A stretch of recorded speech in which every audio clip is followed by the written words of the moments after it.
can shape or influence the character of the topsoil, but the deeper geology is really tied to the history of that mineral, and that's what the mines are looking for. Absolutely. It's absolutely useful because in France it's illegal to irrigate vine.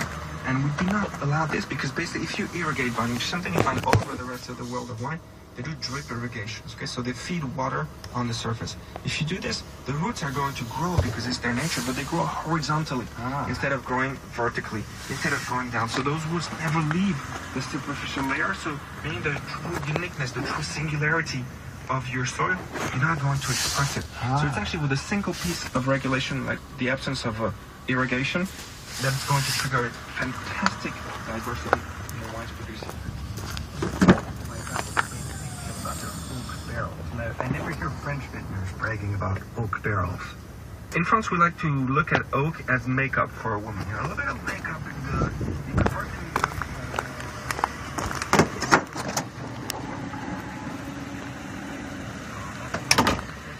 When we're tasting wine, a lot of us rookies just think dry, sweet, fruity, oaky, this sort of thing.